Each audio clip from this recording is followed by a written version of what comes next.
When my wife Emily landed her dream job as an assistant to the director of a thriving company, I was genuinely thrilled for her. It was no small feat, juggling 3 kids under the age of 10, finishing her degree, and finally getting back into the workforce after nearly a decade as a stay-at-home mom. The moment she got the offer, I remember her excitement lighting up our tiny living room. She spun around, clutching the offer letter, her eyes brimming with tears of pride. "I can do this, right?" she asked me. Her voice was uncertain, but her determination was undeniable. I reassured her. "Of course you can. We'll make it work." And we did. For a whole year, we adjusted. I picked up more responsibilities at home, helped the kids with homework, cooked dinner on nights she had to stay late, and even leaned on her mom to step in when work demanded more from her than I could manage. Despite the challenges, I was proud of her. But there was one thing about her job that always unsettled me: those biannual trips to China for an international trade exhibition. They were long, grueling, 6 to 7 week stints away from home. Emily brushed off my concerns, always assuring me it was purely professional and essential for her career. "These trips are where I can prove my worth," she'd say. "It's temporary, for our future." I tried to believe her. A year into her job, another trip loomed on the horizon. This time, I could tell it was wearing on the kids. Our oldest, son Ryan, had his first big soccer game lined up, and when Emily broke the news that she wouldn't make it, his face crumpled. "I'll call after the game," she promised, leaning down to kiss his forehead. "But it's not the same as you being there," he muttered, storming off to his room. It hurt to see him disappointed. I reassured him as best I could, but deep down, I couldn't shake a nagging feeling. It wasn't just about the kids. Something about Emily herself had changed. She wasn't the same woman I married. Her smiles were guarded, her laughter quieter, her eyes distant. When she left for her latest trip, she hugged the kids like normal, gave me a peck on the cheek, and dragged her suitcase to the waiting Uber. I stood there, watching the taillights disappear down the street, that gnawing unease growing stronger. Days turned into weeks, and we fell into our routine of late-night video calls. The time difference made it hard, but I made sure the kids got to see her face, even if only for a few minutes before bedtime. Still, something felt off.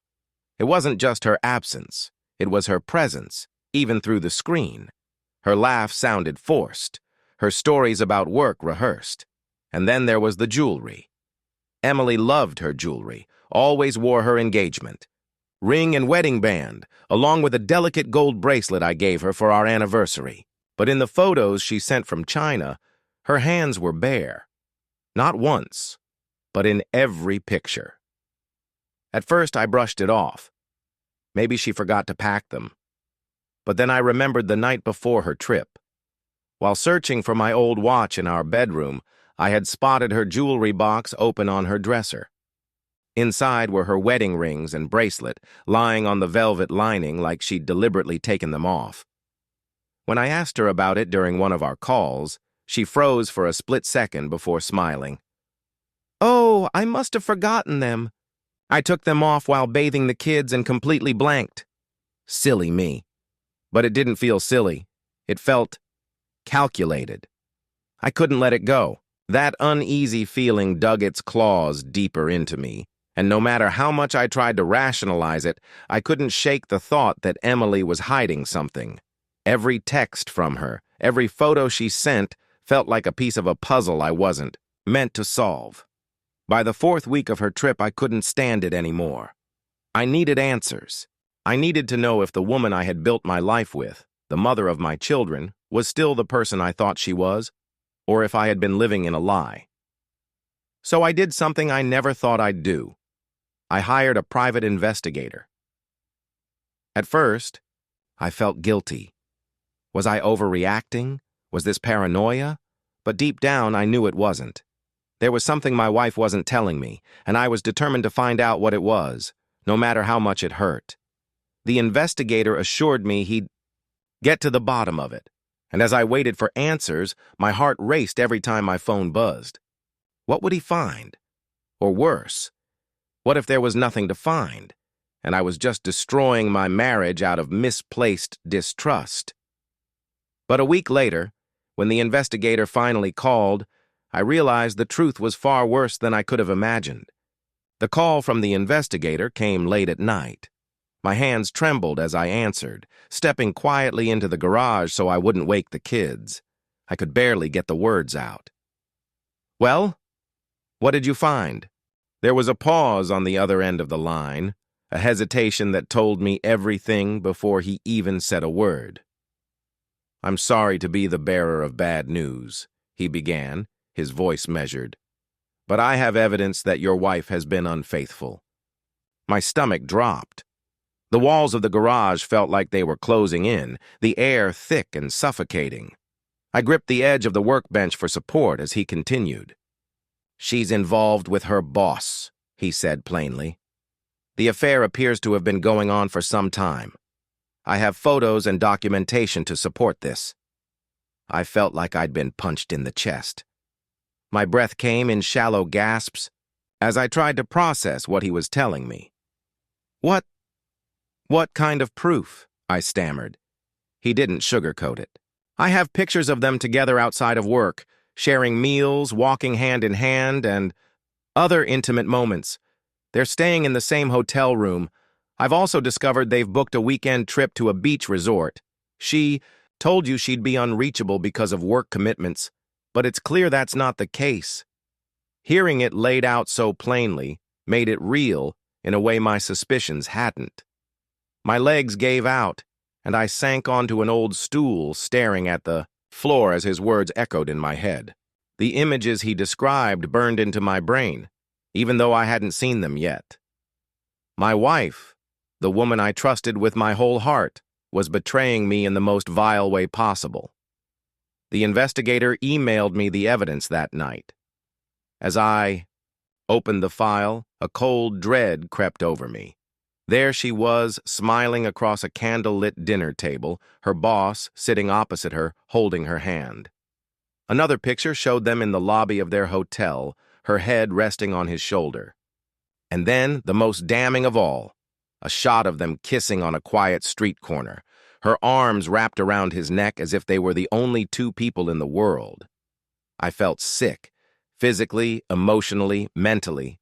Every part of me was unraveling.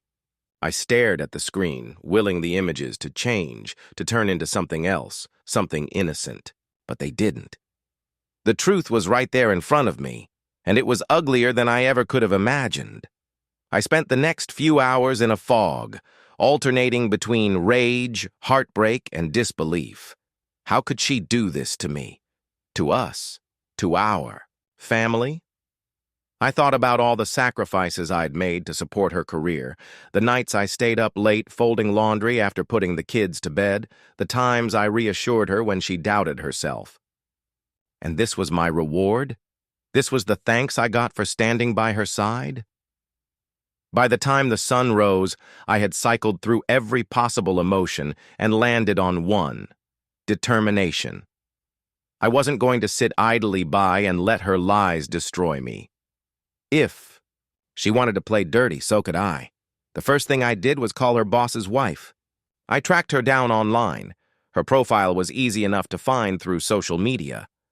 My hands shook as I dialed her number, but when she answered, I forced myself to stay calm. "Hello, is this Rachel?" I asked. "Yes, who's this?" "My name is Mark.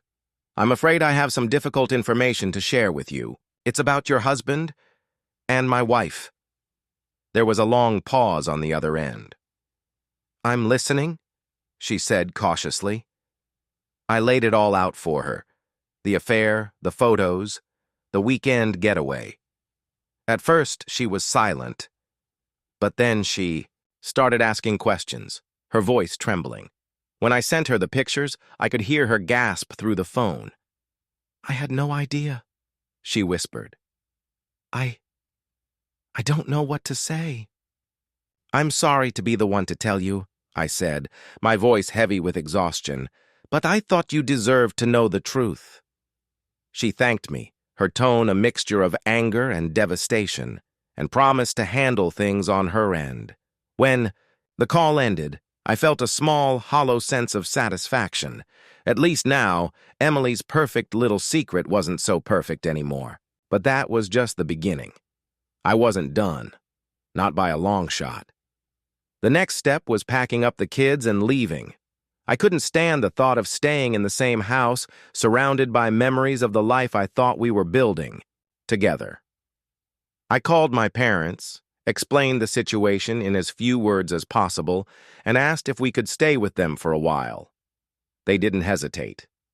"Come home," my dad said. "We'll take care of you." Before leaving, I sat down with Emily's mom, who had been staying with us to help with the kids. I told her everything, every last detail. She listened in stunned silence, her face pale and drawn. When I finished, she shook her head. "I don't know what to say, Mark. I'm so sorry." "I don't need an apology," I said bitterly. "I just need you to know what kind of person your daughter is." She nodded, tears brimming in her eyes.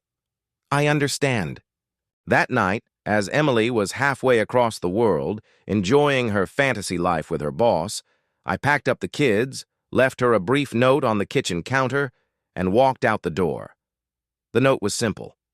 "I know everything. Don't bother coming. Home." The silence of the house as I locked the door behind me was deafening. It was the sound of my life falling apart. When Emily finally returned home, she was greeted by the deafening echo of an empty house. I can only imagine her confusion, the creeping panic as she stepped through the door to find it stripped of life. Her suitcase probably clattered onto the floor, her eyes darting around for some explanation, only to land on the note I left on the kitchen counter. "I know everything. Don't bother coming home." I didn't answer her frantic calls. My phone buzzed incessantly, vibrating against the table where I'd left it while the kids played in my parents' backyard. Texts poured in one after another. "Mark, what's going on? Where are you?" "Please call me. I don't understand. We need to talk. Whatever you think, it's not what it looks like." Not what it looks like? That line nearly made me laugh out loud. I had photos, tickets, receipts, a mountain of evidence that spoke louder than her desperate denials ever could. For years, I'd been her rock, her biggest supporter, her safe harbor. And all the while, she'd been building a fantasy life with someone else. A week passed, and still, I ignored her. She showed up at my parents' house once, pounding on the door and calling my name. I didn't answer, and my mom, bless her, told her to leave before she called the police. "He doesn't want to see you," she said firmly. "You made your bed. Now lie in it." Emily's mother, on the other hand, wasn't so forgiving. She called me several times, begging me to give Emily another chance. "She's sorry, Mark," she pleaded. "She knows she made a mistake." "A mistake?" I snapped. "A mistake is forgetting to pay a bill or leaving the oven on. What she did was a calculated betrayal. Don't insult me by calling it a mistake." Her mother fell silent, and I hung up, my blood boiling. Everyone wanted me to forgive, to forget, to pretend this hadn't shattered my world. But how could I? How do you forgive someone who tore your family apart for the thrill of an affair? Still, I wasn't done. The investigator had done his job. But I wasn't satisfied with leaving it there. I forwarded the evidence to Emily's boss's wife, Rachel. She deserved to see the full scope of their deceit, and I wasn't going to let Emily or her boss slither away unscathed. Rachel thanked me again, her voice colder this time, more resolved. She told me she was filing for divorce and planned to take her husband for everything he had. That knowledge brought me a flicker of grim satisfaction. If Emily's affair had brought our family to ruin, at least it would do the same to her lover. Emily kept trying to reach me, though her messages shifted over time. At first they were apologetic, desperate. Then came the anger. "You had no right to humiliate me like this," she wrote after learning about my conversation with Rachel. You've ruined my life." Her life? The sheer selfishness of it made me see red. She'd destroyed our life, and yet she somehow painted herself as the victim. Eventually, the text slowed, then stopped. I imagined she was working on damage control, trying to salvage her career after Rachel no doubt made things messy at work. I wouldn't know. I'd already blocked her number by then. The divorce was swift. My lawyer made sure of it. With the evidence from the investigator, Emily didn't have a leg to stand on. She tried to argue for joint custody, but I fought her tooth and nail.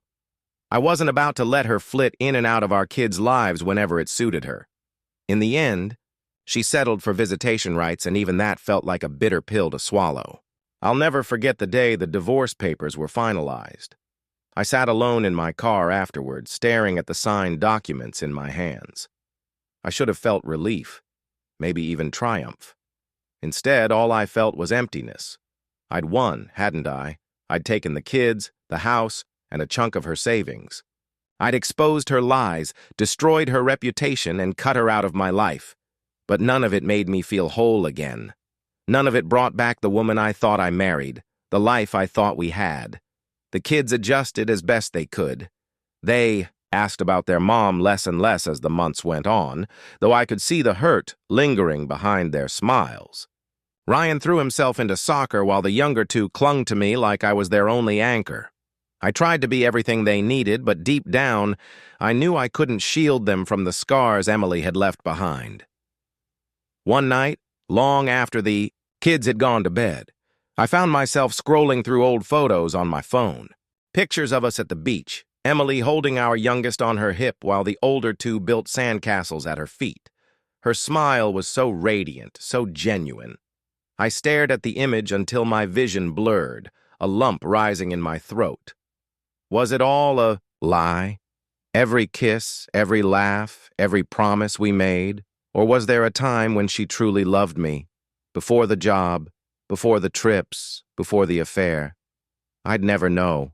In the end, that was the cruelest part of it all. The uncertainty, the knowledge. That I'd never get the answers I craved.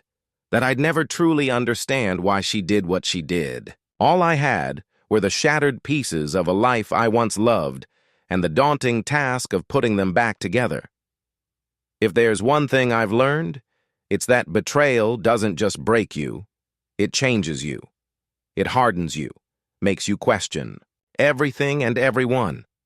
I used to believe in fairy tales, in happily ever afters. Now I'm not so sure. All I know is that I'll never be the same. And maybe that's okay. Maybe the person I'll become, the person I'm still becoming, will be stronger, wiser, better. But tonight, as I sit here in the quiet, the only thing I feel is the ache of what could have been.